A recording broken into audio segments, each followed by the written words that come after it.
Bring that ass back like a boom, boom, boom, boom.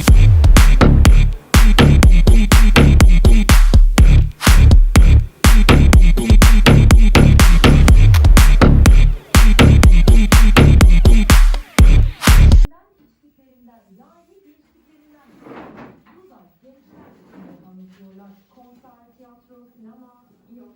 Hiç olmuyor. En fazla bir kahve, bir yemek işte. Ama da söylemeye utanıyoruz açıkçası. Ben bugün dışarı çıktım, dışarıda yemek yedim, kahve içtim demek artık lüks oldu.